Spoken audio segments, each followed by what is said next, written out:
Welcome, ladies and gentlemen, to the Game Code. I'm your host, Adam Morehouse, and we are going to be delivering you all the gaming news and exciting stuff for here in Atlantic Canada. Let's check out what we got for you this week.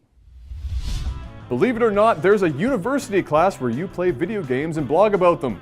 We visit Dalhousie University and check out Video Games 2085 with Professor Ross. Ian is back with another installment of Gaming Gear. This time, he reviews the hugely successful and innovative video game series called Skylanders. It's like Pokemans, but with little figurines. Kate Thompson of the Nova Scotia Board Gaming Society joins us in studio.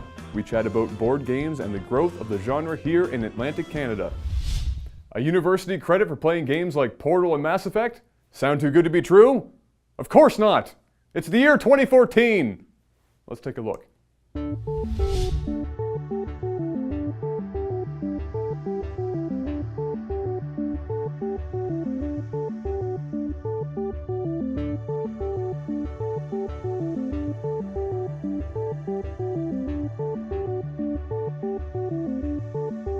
Class really focuses on sort of three major elements of video games as they kind of operate in culture today.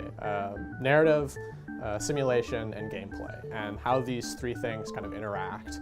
Do video games work as a storytelling medium, and how they compare to other media like film or literature. Prior to the actual term starting, Professor Ross had messaged the class and said, hey, look, there's going to be a Steam sale going on so that you can get your textbooks at largely discounted prices. This is the first course of this nature that Dal has done, and you know, it's a lot different to put a video game on like a syllabus next to a book, right? Because a book, it's just like you can finish it, you can come at it, whereas a game, I mean, one of the games that's on the syllabus is Max Payne 3, right? That can take you anywhere between, you know, depending on how good of a player you are, it can take you anywhere between 10 to 20 hours, right?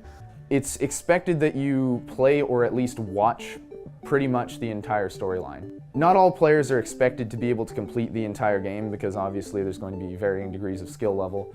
So in that case, some people might watch a Let's Play on YouTube of somebody else playing through the game in the event that they're not able to do it themselves. It's mainly about letting the students kind of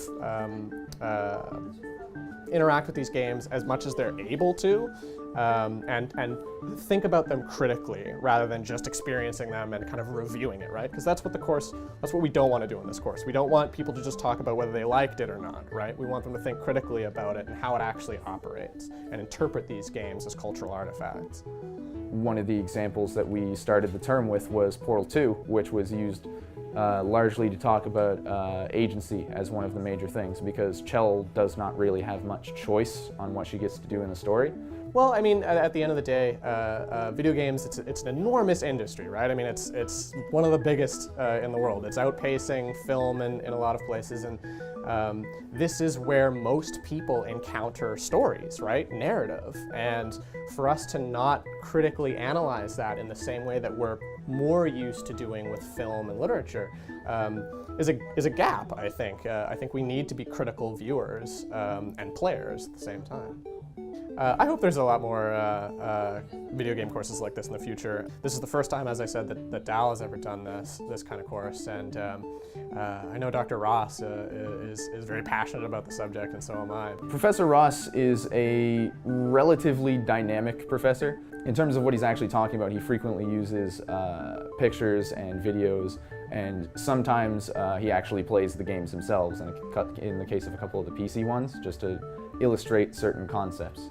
I would recommend this class to pretty much anybody who enjoys video games and doesn't mind writing, but it's nonetheless a very enjoyable alternative to something I'm less interested in, like 15th century literature or whatnot. I hope it's explored more because it's an interesting topic. It's just a matter of making sure that it can be directly linked to things that are worthy of a university education, not just playing video games for the sake of doing it. If you want to find out more about the video games course, you can access the Dal English department website, and there's a small little blurb about it.